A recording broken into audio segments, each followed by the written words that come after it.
What is going on, everybody? Welcome back to the Peer Purpose Podcast. I hope you enjoyed last week's episode. I am with Christopher Dresang, and a little disclaimer, we had some technical difficulties. We lost power, so we did not catch the first half of this episode. But we loved the conversation so much, and we thought it was packed with so much stuff that you could take away. We did want to put up what we did capture. So here's the last 15 minutes of my episode with Christopher Dresang talking about seat time versus competency-based learning. Enjoy. So Midwest is a 4-day week, and at the 6-12 level, it's perfect, right? You got middle schoolers who can stay home. They're 12, 13, so they can be at the house and be alone. And high school, not a problem. Yeah. What holds it up are the elementary kids. Sure. What do you do with an elementary kid during a 4-day week?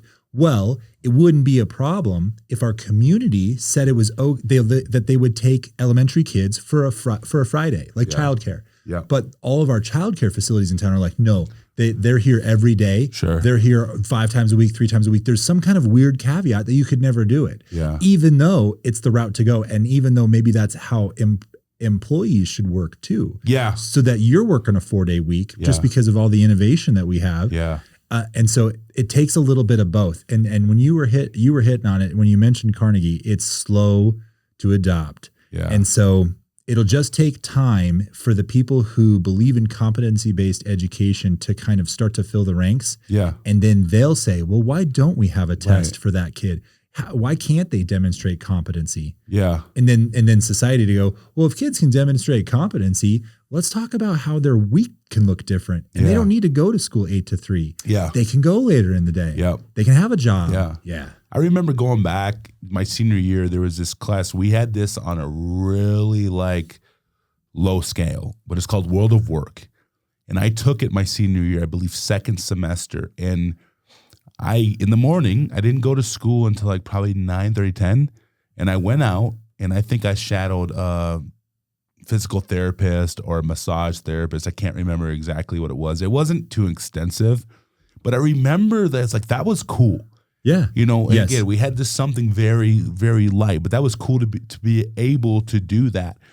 What I think going forward with this is, I think if someone just jumps and they see all the success, that's when people will really start adopting it. Yeah. That's one of the things that I'm asking schools to do when it comes to the program I'm running, when giving them healthy living skills. I'm like, please make this a priority. Let's let this be their break, so to speak, so they can get the skills that we need. Yeah. Because everything needs to be intertwined nowadays. I'll be honest with you. When I wake up in the morning, if I'm not feeling the greatest, I'm not coming into work. Right. If I have to do something, that's one thing. It's why can we expect us to do that? Yeah. But we can't let our kids do that. Yeah. Yeah. And it's just like you said, it's just thinking out of the box. You have athletes, you were an athlete. Yeah. And how many Fridays did you miss? Yeah. A ton, right? Tons. And so you look at our county, same thing, right? So it's Wyoming. It's traveling. So when we don't go play Glen Rock. We go play Gillette. It's a 2-hour drive. Sheridan. Yeah. So you're on the bus. Yeah. We now have the tech that a teacher in the classroom could open up Google Classroom, live stream their content, and the kids on the bus could go to class. Yeah. They could sit there for 2 hours and go, I'm in math right now. I'm having the best time. Yeah. But we don't do that. We don't do it. We just go, okay, you have fun on the bus. And so you get the I don't know how your athletic experience was. The bus was fun, right? You get in trouble, you make friendships. And so you have both worlds. Are you going to miss out on that friendship side of it? Or is it more important the academics? Maybe it's both, but no one wants to lose anything or change anything. So it's the athletes miss Friday. Right. Well, and that's just it. And one of the things that I hated doing, and I can't imagine they enjoy it either, is making up homework. Yeah. Yeah. And now, like you said, you have the technology to be able to say, hey, just zoom into your class or whatever it is we do, Google Class, Google Hangout, zoom in. That gives you the credit. Yeah. You don't have to make up anything. That's right. Absolutely. And that's where, again, we have to just, it's like podcasts, right? Like we're doing a podcast right now. If every single business out there isn't thinking about a podcast right now, you're behind the 8 ball. Agreed. Yep. Because that's what everything's moving to. And so I'm like so excited to be a part of this, because when this happens, it's going to change everything. It will. And you're going to see kids that are called at risk step to the plate and shine. Yeah. Agreed. And they're going to be like, you thought they were nobody, or someone thought, not saying we do, but people might think, nah. Because they don't fit the mold. They don't fit the mold. Yeah. But they're going to see when they're walking in their giftings and it's purpose filled and they're taking classes that they care about and the school's allowing them to run in that. Yeah. Oh my gosh. Yeah. Yeah. And it'll be interesting. And again, as you kind of outline that model, how crazy can we get? Yeah. Can we make it like, do we want to make it like college? Do we want to say like a high school campus that a kid's like, you know what, I'm going to do virtual from 8 to 9 and I'm going to sleep in and I'll catch up with that class later. But then show up on campus from 9 to 10 for math because it's really difficult. And then from 10 to 11, they have lunch. You can go wherever you want. Come back at 11 and you have welding. Right. And welding's 11 to 1. It's a longer class because you need more time to dive into your material. And then 1 to 2, you have study hall. 2 to 3, you have athletics. Right. So you're not missing anything. Yeah. So you're getting credit during school and you don't have to go to practice. So at 4 o'clock, you're done with your day. Done. Maybe hit that virtual class or go home and just live life. That's it.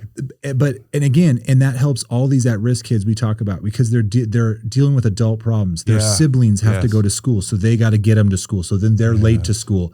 Not in a hybrid schedule. They can get their siblings to school and then they're just right on time because they built it into their day. Come on. Or you have mom who's got to go to work at 5. So then you have brother who's got to come home and make dinner for everybody. And doesn't have a chance to study, or he's really good at football, but he can't go to football practice because he's got all his siblings or his parents. He's got to help them out. Not in a hybrid schedule.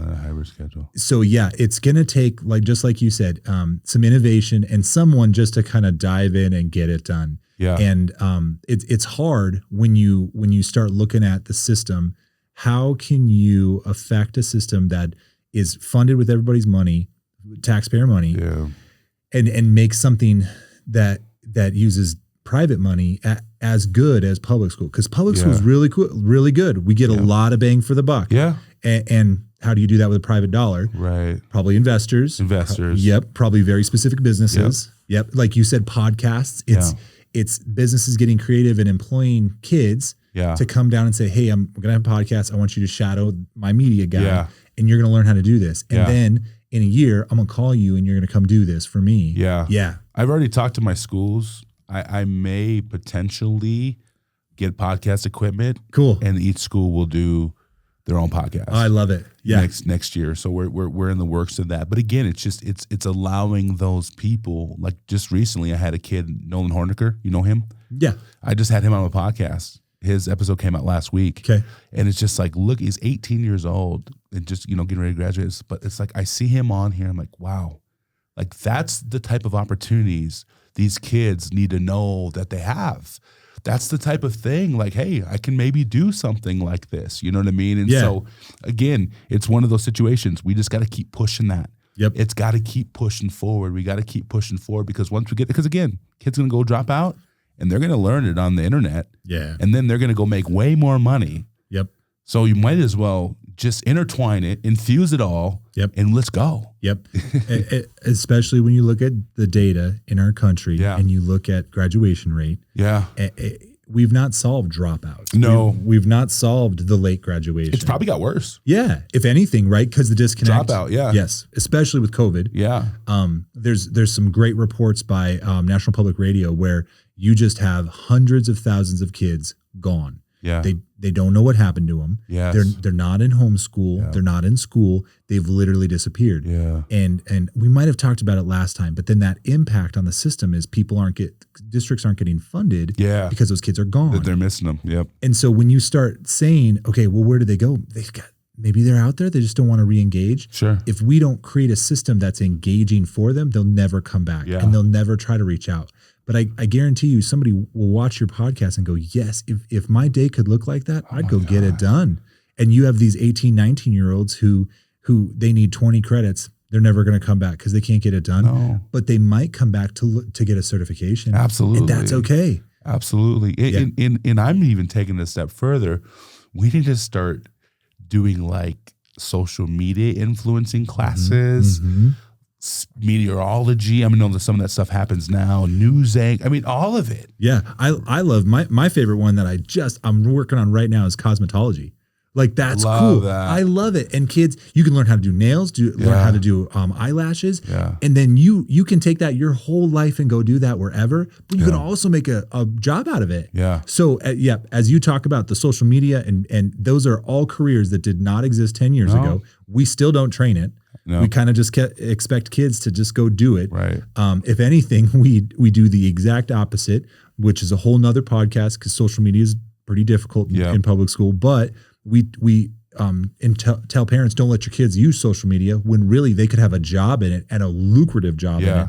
So we make this fear, we don't train it, and then kids either fall into it because they knew somebody or they spend some time on it. But we could just make that a pathway where it's learning media, it's learning YouTube and Facebook and Twitter and how to get out there and use analytics that are connected to it. I have kids reaching out to me right now asking me about business stuff. Yeah, that's so cool. Like, I want to do drop shipping. Like, what do you think? And, I'm telling, hey, here's the deal. Why do you want to do it? If you want to make a bunch of money, that's not the reason to do anything. But the thing is, they're asking the questions. Yeah. And that's where I'm like, man. So let me ask you a question. If a district decides, we're going to go competency-based learning here, we're just making the jump. How simple or chaotic or difficult would that be? So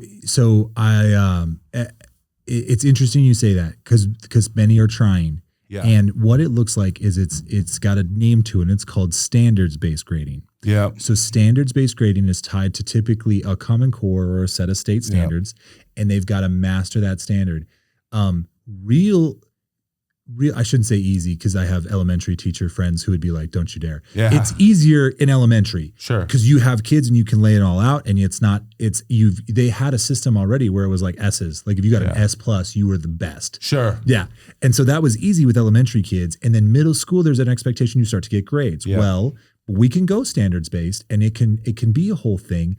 And then when you get to high school, you have so many other pressures, class rank, GPA, college scholarships, and all of them don't recognize the standards. Yeah. They recognize a number.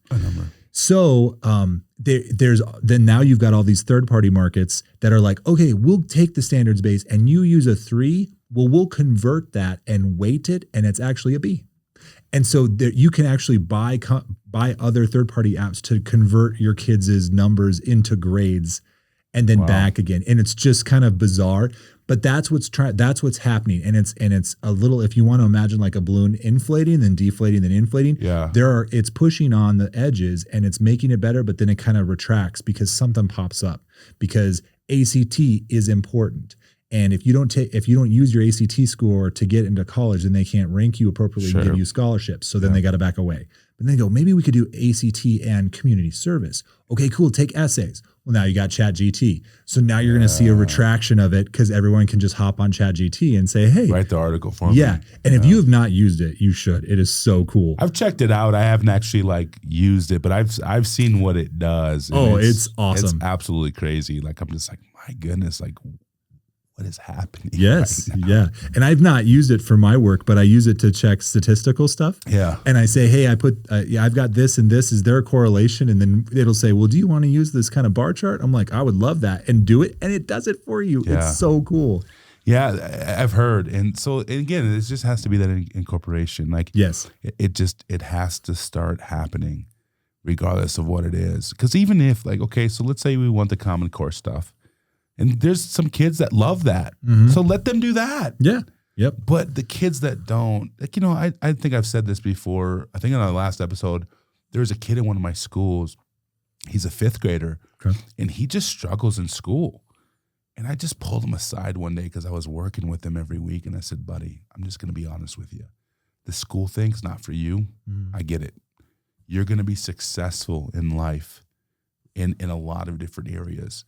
And just that, I could see his just demeanor change because he's like, wow, finally someone is saying this. And so, we've kind of incorporated a couple other things with him. But that's kind of like I would have been that kid. Yeah. That you would have said, hey, dude, like, if you want to go play football in college, you're probably going to be able to do that. But there's going to be other things that is going to be waiting for you. Yeah. And that's where, again, it's just empowering everybody to be able to do that. And I'm really hoping that, again, I'm going to say it, the government gets their hand into education so local control can get back to the school so they can start making some decisions that are actually going to move it forward, you know, and not hold it back. Yeah, I agree. Dude, I love it. If you enjoyed this episode, subscribe to the YouTube channel. We're going to be doing a lot more of these in public education. Super, super great topics to talk about. So much gold inside of you that's going to help you walk the greatness outside of you. Keep climbing. Continue to live whole and a full life. And I promise you, you will have a result that you're proud of. I love y'all. See you next time.